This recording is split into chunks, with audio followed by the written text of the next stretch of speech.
أعوذ بالله من الشيطان الرجيم بسم الله الرحمن الرحيم رب اشرح لي صدري ويسر لي أمري واحلل عقدة من لساني يفقهوا قولي۔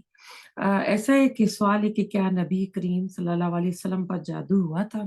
اس کے بارے میں ہم دیکھتے ہیں کہ صحیح مسلم اور صحیح البخاری میں اس بات کا ثبوت موجود ہے کہ نبی صلی اللہ علیہ وسلم پر جادو کیا گیا تھا، لیکن تشریح اور وحی کی حیثیت سے آپ صلی اللہ علیہ وسلم کا اس جادو پر کوئی اثر نہیں ہوا تھا، یعنی دینی امور میں قرآن نازل ہو رہا تھا، اس کے اوپر اس جادو کا کوئی اثر نہیں پڑا تھا، بلکہ اس کے اثر کی حد یہ تھی کہ آپ صلی اللہ علیہ وسلم کسی کام کو، اور خاص کر وہ کام جو کہ آپ کے اہل خانہ کے بارے میں ہوتا تھا، آپ یہ گمان کرتے کہ میں اسے کر چکا ہوں، حالانکہ آپ نے اس کو نہیں کیا ہوتا۔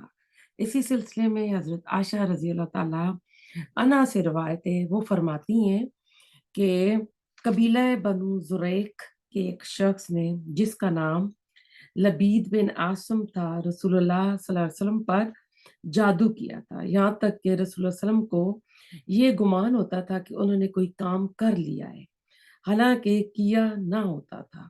حتیٰ کہ ایک روز ایک رات آپ میرے پاس تھے، آپ صلی اللہ علیہ وسلم نے بار بار اللہ تعالیٰ سے دعا مانگی، پھر فرمایا کہ اے عائشہ، کیا تم جانتی ہو کہ اللہ تعالیٰ نے مجھے وہ بات بتا دی ہے جس کے بارے میں نے اللہ تعالیٰ سے سوال کیا تھا؟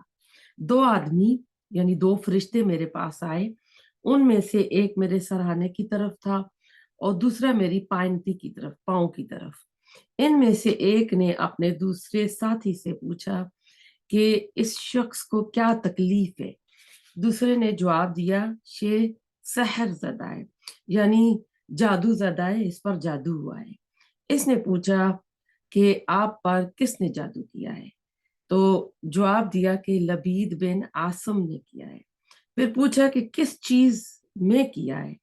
انہوں نے جواب دیا کہ کنگھی اور کنگھی سے ٹوٹے ہوئے بالوں پر، اور ایک نر کھجور کے خوشہ کے غلاف کے اندر ہے۔ پھر وہ یعنی یہ سوال پوچھ رہے ہیں کہ وہ کہاں ہے؟ تو جواب دیا، زروان کے کنویں میں۔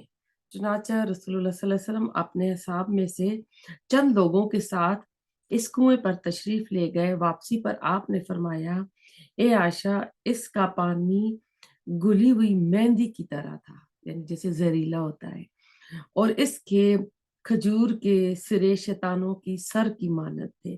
میں نے عرض کیا، اے اللہ کے رسول صلی اللہ علیہ وسلم، آپ اس کی اس حرکت کا اعلان کیوں نہیں فرماتے تھے؟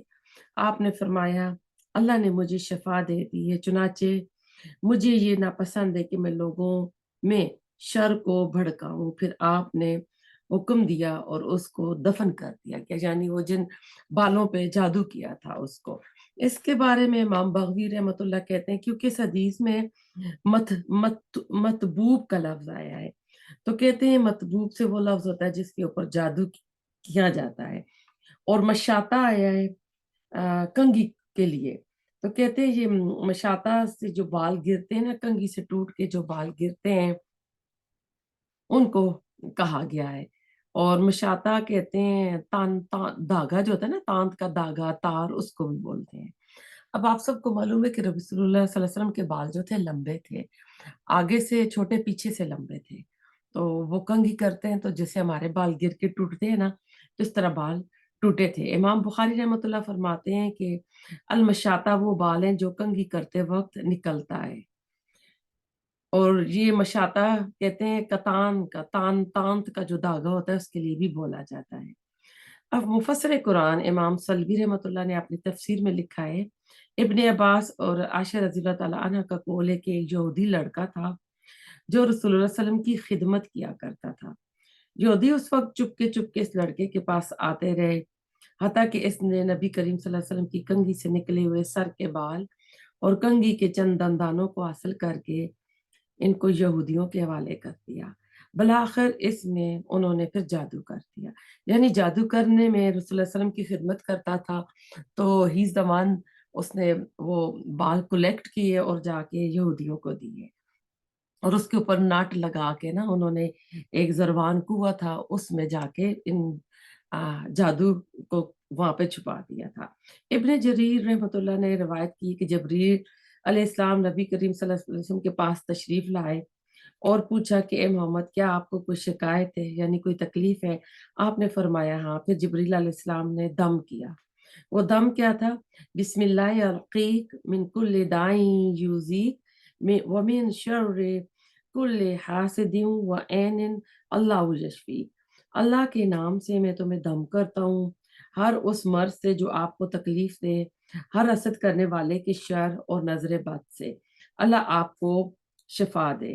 شاید کہ آپ کو یہ شکایت جادوئی کے دن رہی، پھر اللہ تعالیٰ نے آپ کو صحت اور شفاعت دی شفا دی، اور حاسد جو یہودی تھے، جادوگروں کے جو مکر تھے، اللہ تعالیٰ نے ان کے اوپر ہی لٹا دیا، ان کی ہلاکت خیزی کو انہی کے لیے اللہ تعالیٰ نے وہ کر دیا۔ تو اس سے کیا پتہ چلتا ہے کہ جادو برحق ہے، اور جادو دیندار عالم فاضل لوگوں پر بھی ہو سکتا ہے، کیونکہ نبی صلی اللہ علیہ وسلم کے اوپر تو وہی نازل ہو رہی تھی، اور اللہ تعالیٰ نے یہ نبی صلی اللہ علیہ وسلم پر ایک حکمت تھی یہ جادو ہونے میں بھی، کہ آپ بشر ہیں، آپ کے اوپر جادو ہوا تھا تو جبرائیل، اور یہ کیوں ہوا تھا کہ یہ اس امت کے اندر اس طرح کی چیزیں آنی تھی جو سفلی عملیات ہوتے ہیں، عادات کے لحاظ سے جو جادو کیے جاتے ہیں اور جنات کے ذریعے کیے جاتے ہیں، جوتشی جو ہوتے ہیں، علم نجوم جو ہوتا ہے ستاروں کے چالوں سے کیے جاتے ہیں۔ تو اللہ تعالیٰ نے رسول اللہ علیہ وسلم کے اوپر یہ کر کے اس کا توڑ امت کو بتایا ہے، اور ساتھ ہی ہمیں مسنون طریقے بھی ملتے ہیں کہ جب جادو ہو جائے تو اسی کے اندر آتا ہے کہ جبرائیل علیہ السلام پھر یہ قل اعوذ برب الفلق اور قل اعوذ برب الناس لے کر آئے تھے، تو اس کے اوپر آئی تھنک 11 آیات بنتی ہیں دونوں کی، تو اس کے اوپر 11 جو تھی نا گرے لگی ہوئی تھی، تو ایک ایک آیت کے ساتھ وہ ایک ایک گرہ کھلتی گئی، تو معوذتین جس کو بولتے ہیں، تو جبرائیل علیہ السلام نے وہ بھی پڑھا تھا۔ اس کے علاوہ ایک اور بتائیں گے کہ اس سے بچنے کے لیے جادو سے پہلے کیا کرنا ہے، جادو ہو جائے تو پھر ہم نے کون سے مسنون طریقے جو ہے نا ان پر عمل کرنا ہے۔